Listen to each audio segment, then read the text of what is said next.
آپ سب لوگوں کے سامنے فلسطین کے حالات ہیں۔ مسجد اقصیٰ کا معاملہ جو اعتکاف میں بیٹھے شاید ان کو تو خبر نہ ہو، لیکن باقی پوری دنیا کے مسلمانوں کو یہ خبر ہو چکی ہے کہ مسجد اقصیٰ کے اندر مسلمانوں کو نماز پڑھنے کی بھی صحیح طور پہ آزادی میسر نہیں ہے۔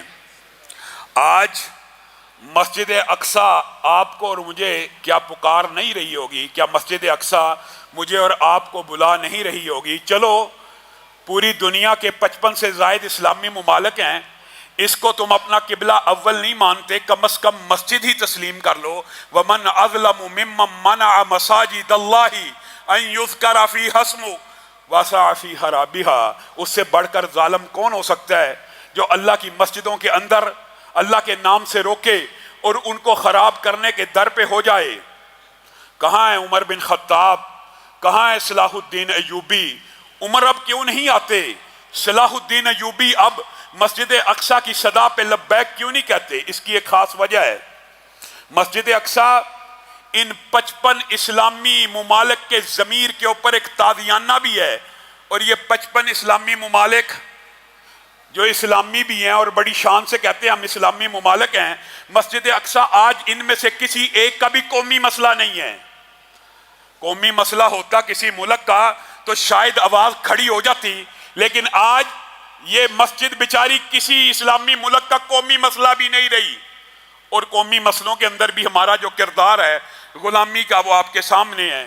اینٹ کا جواب پتھر سے دیں گے۔ کشمیر شہرگ ہے، کشمیر شہرگ سے آہستہ آہستہ انڈیا کا ذاتی مسئلہ بن چکا ہے۔ وہ کون سی اینٹ آنی ہے جس کا جواب ہم نے پتھر سے دینا ہے؟ 70 سال سے کشمیریوں کے ساتھ کھڑے ہیں۔ کب تک کھڑے ہیں؟ جب تک آخری کشمیری مر نہیں جاتا۔ اسی طرح مسجد اقصیٰ کے ساتھ کھڑے ہیں۔ کب تک کھڑے ہیں؟ جب مسجد اقصیٰ کا آخری نمازی مر نہیں جاتا، شہید نہیں ہو جاتا، تب تک کھڑے ہیں۔ یہ اسلامی جذبات ہیں۔ اور حیرانگی کی بات ہے، حیرت کی بات ہے، دکھ کی بات ہے، علامہ شہید آج سے کتنا عرصہ قبل یہ الفاظ کہا کرتے تھے، آج کے بھی کیسے صورتحال کے مترادف ہے۔ مسلمان مالدار بھی ہیں، امیر بھی ہیں، ممالک بھی کم نہیں، تعداد بھی کم نہیں، اسلحہ بھی کم نہیں، مگ بھی ہیں، مراج بھی ہیں، F-16 بھی ہیں، لیکن دفاع نہیں کرتے۔ میدان بدر کو بھول چکے ہیں۔ میدان بدر میں 313 نے یہی بہانے لگائے تھے، ان کی تعداد بہت زیادہ، وہ طاقت والے ہیں، کچھ حکمت عملی اختیار کرنی چاہیے۔ محمد رسول اللہ صلی اللہ علیہ وسلم نے جب اتنے عظیم الشان لشکر کا سارا معاملہ اپنے صحابہ کے سامنے رکھا تو انہوں نے کہا تھا، اللہ کے رسول ہمیں یہ نہ سمجھنا کہ ہم موسیٰ کی طرح آپ کو کہہ دیں گے کہ فَاذْهَبْ أَنْتَ وَرَبُّكَ فَقَاتِلَا إِنَّا هَاهُنَا قَاعِدُونَ۔ ہم یہ نہیں کہیں گے کہ آپ اور آپ کا رب جا کے لڑے، ہم یہاں بیٹھے ہیں، بلکہ آپ کی طرف آنے والے ہر تیر کو پہلے ہم کھائیں گے، پھر آپ کی طرف بڑھے گا۔ آپ ہمیں سمندروں میں اتر جانے کا حکم دیں گے، ہم اتر جائیں گے۔ آج مانتے ہیں غلام ہیں، اقرار کرتے ہیں کہ محلے کا ایک چودھری بدماش ہو، ایک محلے میں 3-4 بدماش ہوں، ایک بدماش کے ساتھ دوستی لگانی پڑتی ہے، مانتے ہیں، اقرار ہے۔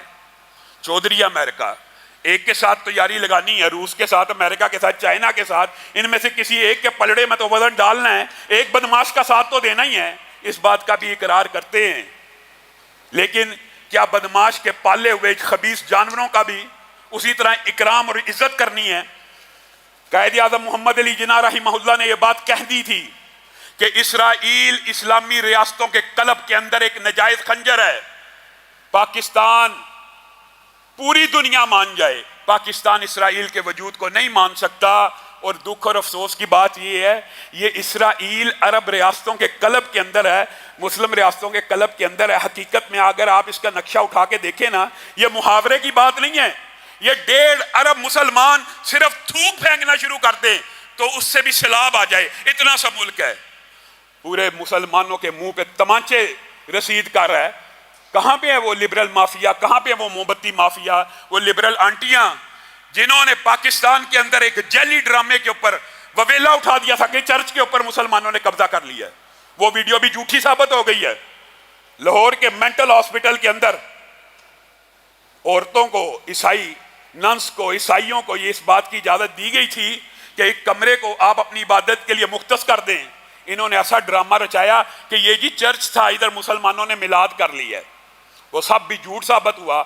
اس چرچ کے اوپر جو جعلی ویڈیو بنی، حملہ بھی نہیں تھا، وہاں پہ میلاد ہو رہا تھا، اس کے اوپر تو آپ نے انسانی حقوق کے بڑے بھاشن دیے تھے۔ اور اسلام تو عبادت گاہوں کے اندر اپنی اپنی عبادتوں کو سر انجام کرنے کی اجازت دیتا ہے۔ نبی کریم صلی اللہ علیہ وسلم نے اپنی مسجد النبوی کے اندر دیگر مذاہب کے لوگوں کو کہا تھا کر لو، عبادت کرنا چاہتے ہو تو کر لو، میری مسجد حاضر ہے۔ آج مسجد اقصیٰ کے اندر مسلمانوں کو عبادت کرنے نہیں دی جا رہی۔ کہاں پہ آزادی اظہار، کہاں پہ آزادی عبادت، کہاں پہ ہے حق عبادت، کہاں پہ ہے فریڈم آف ایکسپریشن؟ اپنی حق خودارادیت کی بات تو دور کی بات ہے، جو عبادت ہے، جو پلیسز آف ورشپس ہیں، جن کو آپ اسینشل سروسز کہتے ہیں، جن کے اندر آپ کہتے ہیں ہر مذہب کو اجازت ہونی چاہیے، آج اس مسجد کا محاصرہ کر کر مسلمانوں کے اوپر جو ظلم و ستم کی داستانیں لکھی جا رہی ہیں، کسی مسلمان کیا کہا جائے؟ اب ان حکمرانوں کو کیا کہا جائے؟ 55 اسلامی ممالک ہیں، ایک ہی بندے نے کچھ افسوس کا اظہار کیا، طیب اردگان نے، اور اس نے تشویش کا اظہار کر دیا۔ ہم یہ بات کہتے ہیں جی اس نے تو اسرائیل کو ماننا ہے، بلا شبہ ماننا ہوگا، لیکن بولا بھی وہی ہے، صرف اسی نے کہا ہے کہ مجھے تشویش ہے یہ کیا ہو رہا ہے۔ اور مسلمانوں، اللہ کی قسم، تمہیں جھوٹ اور پراپوگنڈے نے تمہیں اپنے اسلاف سے، اپنی تاریخ سے اس قدر بیگانہ کر دیا ہے کہ تمہیں آج اپنی تاریخ نہیں پتا۔ تم یہ سمجھتے ہو، کہانیاں سنائی جاتی ہیں جی یہ علوم و فنون کی ترقی ہے، یہ یورپ ہے، یہ علم کی ترقی ہے، یہ سائنس کی ترقی ہے۔ دنیا میں کوئی تہذیب ایسی نہیں گزری جس نے پوری دنیا میں 1000 برس سے زیادہ عروج حاصل کیا ہو۔ اسلامی تہذیب ایسی گزری ہے، 1200 برس بلا شرکت غیر دنیا کے حکمران رہے ہیں۔ کس وجہ سے مار کھائی ہے یہ بھی یاد رکھیے۔ آپ کو مختلف کہانیاں پڑھائی جاتی ہیں، مسلمانوں کے پاس سٹیٹس مین شپ کا ہنر نہیں ہے۔ کس قدر بیوقوفی کی بات ہے کہ قرآن و سنت کا طالب علم ہو اور اس کو سٹیٹس مین شپ نہ آتی ہو۔ 1200 برس اتنے بڑے بڑے ممالک کو جنہوں نے ایڈمنسٹریٹو صلاحیتوں کی بدولت کنٹرول کیا ہو، ان کے پاس سٹیٹس مین شپ نہیں ہے۔ یہ آپ کو پڑھایا جاتا ہے، غلط۔ معیشت بڑی چیز ہے، تعلیم بڑی چیز ہے، لیکن اصل وہی ہے جو حدیث سے ثابت ہے۔ وہ حدیث آپ کے سامنے رکھتا ہوں، ایمانداری سے بتائیے۔ محمد الرسول اللہ صلی اللہ علیہ وسلم نے سنن نبی داؤد میں یہ نہیں کہا وَأَعِدُّوا لَهُم مَّا اسْتَطَعْتُمْ، یہ تو قرآن کی آیت کا بھی پہلا ٹکڑا ہے، اور اس کے بعد کیا لفظ کہے تھے؟ الا ان القوۃ الرمی، الا ان القوۃ الرمی، الا ان القوۃ الرمی۔ آقا تو آپ کو، مجھے یہ پیغام دے گئے، مسلمانوں کو ابد الآباد تک، قیامت تک یہ پیغام دے کے گئے ہیں۔ دنیا میں سپر پاور کون ہوگی؟ دنیا میں سپر پاور وہی ہوگی جو اسلحے کی ٹیکنالوجی میں سب سے آگے ہوگی۔ یہ رسول اللہ کا فرمان نہیں ہے، بھول گئے ہو؟ آج بھی یہی فرمان دور حاضر کے اوپر تطبیق کر کے دیکھ لو۔ اللہ کی قسم جھوٹ پڑھایا جاتا ہے، تمہیں جھوٹ پڑھایا جاتا ہے۔ معیشت، اگر معیشت کے ساتھ کوئی قوم سپر پاور ہوتی تو دنیا کا سب سے زیادہ معاشی طور پہ مضبوط ملک جو ہے پہلے نمبر پہ، وہ دنیا کی سپر پاور ہوتا۔ کیوں نہیں ہے؟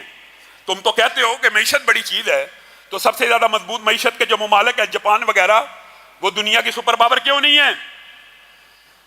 دوسرا مغالطہ مسلمانوں کو یہ ڈالا جاتا ہے، تعلیم ہونی چاہیے، معیشت ہونی چاہیے، میں انکار نہیں کر رہا، اور اللہ کے فضل و کرم سے دینی طلبہ کو سٹیٹس مین شپ کا ایک ایک آرٹ اور ایک ایک ہنر آتا ہے، صرف وقت کا انتظار ہوتا ہے، وقت پلٹا کھاتا ہے۔ تلک الایام، یہ ایام ہیں، لوگوں کے مابین گردش کرتے ہیں، ورنہ معیشت کا بھی اگر عروج آئے گا تو اسلامی نظام سے آئے گا۔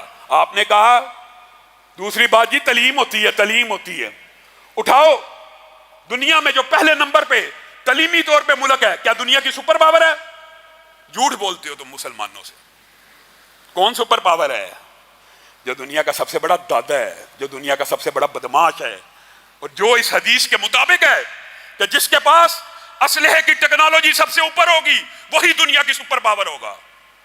جس کے پاس اسلحہ سب سے اچھا ہوگا وہی دنیا کی سپر پاور ہوگا۔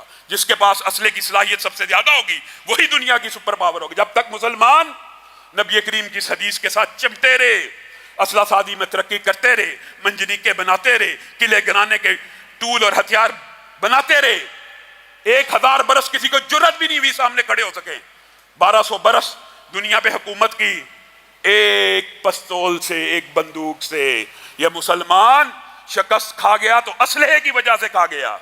آپ کو غلط پڑھایا جاتا ہے، معیشت کی وجہ سے کھا گیا ہے، غلط پڑھایا جاتا ہے، تعلیم کی وجہ سے کھا گیا، جھوٹ بولتے ہیں، تعلیم وغیرہ کیا ہے مانتے ہیں، اقرار کرتے ہیں، لیکن جو سپر پاور ہوتی ہے، جس کے پاس پیسہ ہو، سپر پاور ہو، وہ دنیا کی ساری تعلیم جب چاہے خرید سکتا ہے۔ اور ہمارے اسلاف نے ہارون الرشید سے لے کے خلافت بنو امیہ سے لے کے خلافت بنو عباسیہ سے لے کے خلافت عثمانیہ سے لے کے ان مغلوں کے حالات چاہے جیسے بھی تھے، یہ پوری دنیا کے ہنرمند اکٹھے کر لیا کرتے تھے کہ نہیں تھے؟ کر لیا کرتے۔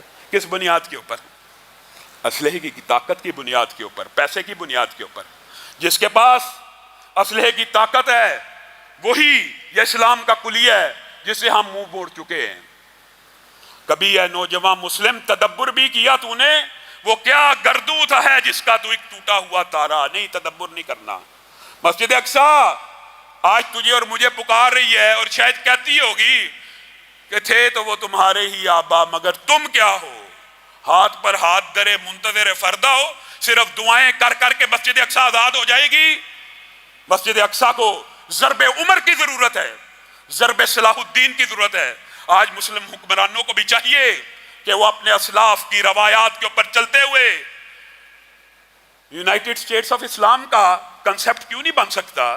ہر ملک اپنے دائرہ اختیار دائرہ کار میں رہتے ہوئے ایسی آرگنائزیشنز کیوں نہیں بنا سکتا کہ ایک اسلامی ملک پہ حملہ پورے اسلامی ممالک پہ سمجھا جائے گا؟ کون سی چیز مانے ہیں؟ کس چیز کی رکاوٹ ہے؟ مانتے ہیں غلام ہیں، لیکن کیا ساری زندگی غلام ہی رہنا ہے؟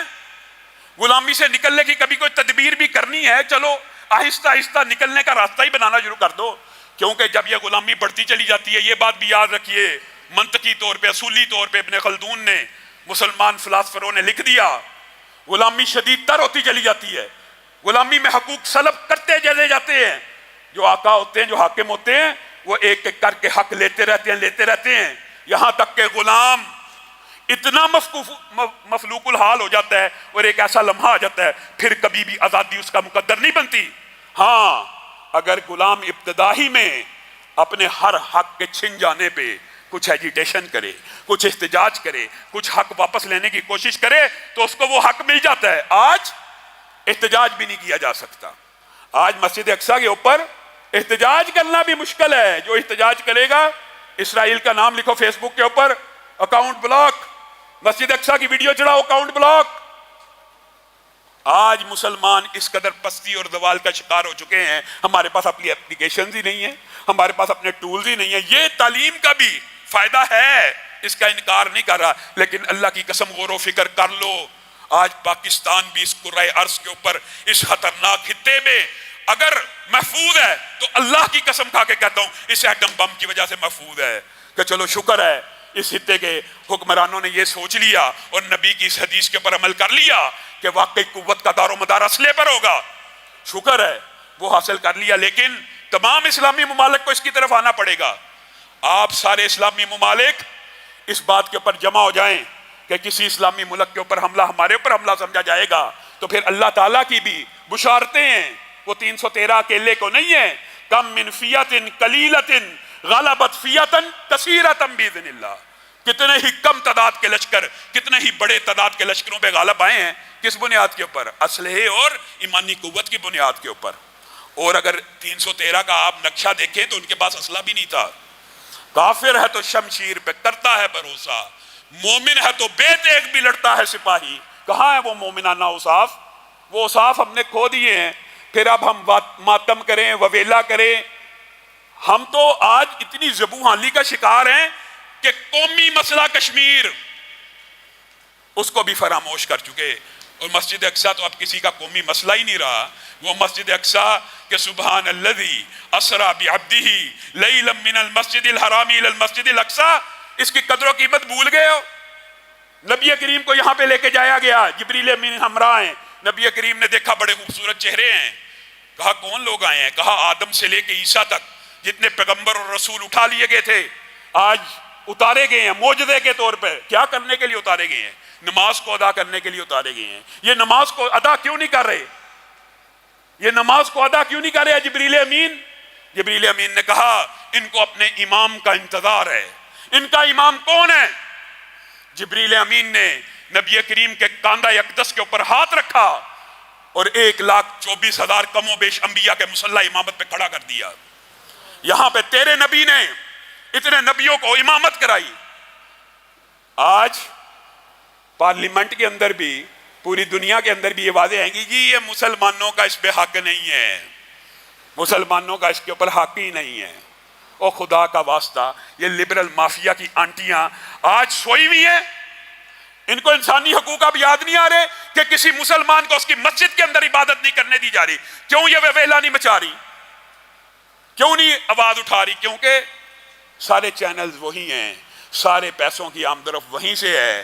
جو امریکہ کا پالا ہوا ہے کتا ہے, اس کی بھی ہمیں نوکری پہ مجبور کیا جا رہا ہے. امریکہ تو چلو چودھری ہے, جب تک قوت طاقت نہیں آنی اس کے ساتھ ہیلو ہائی رکھنا مجبوری ہوگی. سمجھ آ گئی ہمیں بھی بات کہ ایک چودھری کے ساتھ یس رکھنی ہے, لیکن کیا اس کے پالے ہوئے کتوں کے آگے بھی لیٹ جانا ہے؟ اسرائیل کو کوئی باضمیر بندہ کس اصول کی بنیاد کے اوپر تسلیم کرے, کیسے تسلیم کرے؟ اللہ رب العزت سے آپ سب لوگ, پھر بات وہی آ جاتی ہے, ہم دعائیں کر سکتے ہیں اور کیا کریں؟ جہاد کرنے کا نام لیں تو پکڑ کے جیلوں میں ڈال دیا جائے گا. کوئی جہاد کی بات کر سکتا ہے؟ آج فرانس نے نبی کریم کی توہین کی ہے, فرانس کے خلاف جہاد کا فتویٰ دینے والا کوئی عالم دنیا میں موجود ہے؟ اسرائیل ڈنڈے کے زور کے اوپر, طاقت کے زور کے اوپر آج مسجد اقصی پہ حملہ آور ہے. حکمران دورے کر رہے ہیں, ایک دوسرے کی خاطر مدارت کر رہے ہیں, ایک دوسرے کی آؤ بھگت کر رہے ہیں. 55 اسلامی ممالک کے ضمیر سو گئے ہیں. یہ جو 1.5 ارب ہیں, وہ تو ظالم نے کہا تھا نا, یہ جو 10 کروڑ ہیں جہل کا نچوڑ ہیں, ان کی فکر سو گئی. آج 1.5 ارب مسلمانوں کی فکر سو گئی ہے. آؤ اپنے اسلاف کی روایات کی طرف پلٹو. تمہیں تاریخ بھی غلط پڑھائی گئی, تمہارے ساتھ پراپوگنڈا کیا گیا, تمہیں یہ سمجھایا گیا یہ 1,000 برس پرانی یونیورسٹیاں تھیں, ان کی وجہ سے شاید یہ مسلمانوں پہ غالب آ گئے. نہیں, تمہیں غلط سمجھایا گیا. آج بھی سپر پاور معاشی طور پہ سب سے مضبوط ملک نہیں ہے, تعلیمی طور پہ نمبر 1 ملک سپر پاور نہیں ہے, وہی مضبوط ہے جس کے پاس اسلحے کی ٹیکنالوجی ہے. اور یہ بات نبی کریم صلی اللہ علیہ وسلم 1400 سال پہلے آپ کو اور مجھے بتا کے گئے ہیں. اللہ رب العزت ہمارے مسلم حکمرانوں کو اس کے اوپر عمل پیرا ہونے کی توفیق عنایت فرمائے. سبحان ربک رب العزت عما یصفون وسلام علی المرسلین والحمد للہ رب العالمین. معزز سامعین گرامی قدر,